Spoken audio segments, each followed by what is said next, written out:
Olá, oitavano, tudo bem? Vamos iniciar a nossa aula e nós vamos trabalhar o módulo 5, que fala o iluminismo, conhecimento e limites ao poder. Movimento importante, um idealismo importante, e, na verdade, ele começa a crescer concomitante, ou seja, gradativamente com o próprio enfraquecimento do absolutismo monárquico. Então, no módulo 4, nós já vimos algumas pistas de como que o antigo regime ele começa a enfraquecer, principalmente o caso inglês, aonde o próprio poder do rei ele passa a ser questionado e a própria sociedade britânica entendendo que o rei ele não deve governar sozinho, mas ele deve ter opiniões. O caso inglês e o caso francês vão inaugurar essa nova fase no que chamamos de iluminismo, né? E que, na verdade, essa fase ela vem aos poucos e ela vem para ficar. Eu vou pedir para que, se vocês estiverem com a apostila na página 164, aqui na página 166, aqui, eu vou ler aqui essa parte e fiquem à vontade se vocês quiserem grifar ou fazer algumas anotações na apostila de vocês. Eu queria destacar um ponto importante aqui, que ele fala da questão das práticas absolutistas, o questionamento em relação a isso. Então vamos lá, ele fala assim: as práticas absolutistas passaram a ser cada vez mais criticadas a partir dos séculos 17 e 18. Ele continua: a exclusividade real na tomada das decisões nem sempre representava os anseios da maioria da população, em especial da burguesia e das camadas mais populares, ou mesmo dos setores da nobreza. Então, vamos codificar aqui esse parágrafo. Então, vamos lá. Primeiro, ele fala, né, que representação. Antigamente, o poder real, institucional, ele não era questionado. O rei mandava, o rei decretava e ninguém reclamava. Só que, na medida que o tempo foi passando, e na medida que. Aí eu vou falar das duas classes. Na medida que a burguesia para ela é interessante e ela almeja uma liberdade comercial maior, mais acessibilidade, porém também mais vendas e, obviamente, mais enriquecimento, o rei, né, e toda aquela corte sustentada pelos impostos que a burguesia pagava, começa a ficar muito pesado e começa a ficar questionável pelas próprias camadas burguesas. Isso o lado da burguesia. Por um outro lado, o lado da classe trabalhadora, pegando aí o campesinato e pegando os operários, para eles também o poder real não se representa mais no que diz respeito a direitos trabalhistas. Imaginem que as cidades elas começam a ter uma dinâmica. O comércio ele cresce.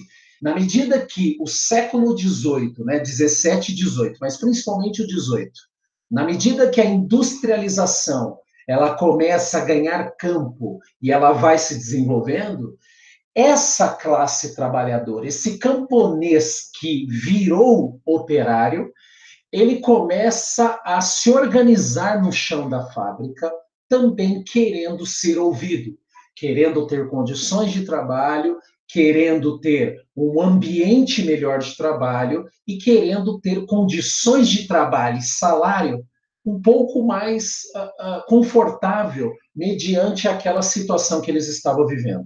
Então, em uma coisa, burguesia e classe trabalhadora concordavam.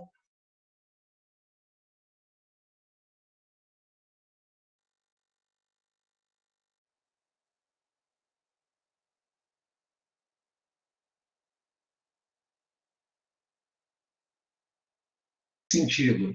Aí, eu vou descer um pouquinho, e aqui na página 167, tem uma questão importante para a gente poder se aprofundar um pouco mais. É a questão das luzes e as ciências humanas. Diz assim o parágrafo.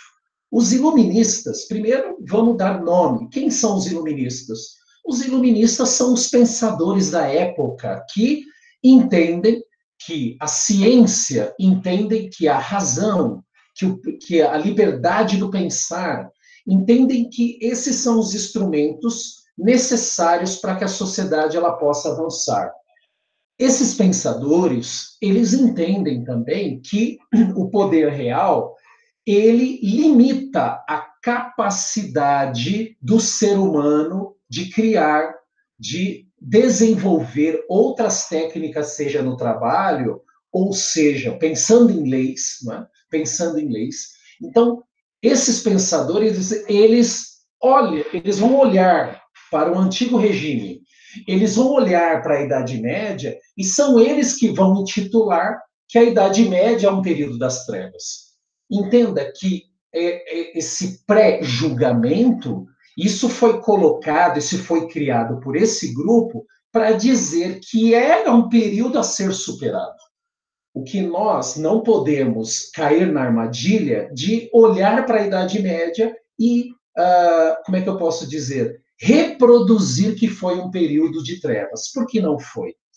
A Idade Média, dentro do seu contexto histórico, foi um período de grandes transformações da sociedade e uma questão importante, a criatividade de poder, de ter que viver em uma sociedade autossuficiente e que todos os problemas tinham que surgir lá, ou seja, nada se buscava fora. Então, primeiro, né, desconstruir essa ideia. Era uma visão deste grupo que entendia que o passado ele precisava ser superado.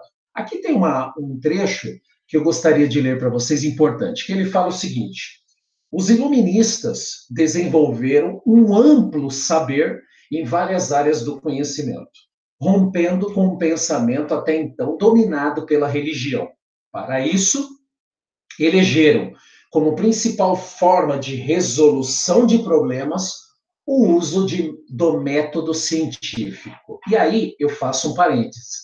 O que é o método científico? Aqui diz: conjunto de técnicas e procedimentos racionais utilizados para investigar e explicar os fenômenos da natureza por meio da observação, experimentação, que a gente chama de empirismo, e a formulação de leis racionais científicas. Bem, por que se questiona tanto a igreja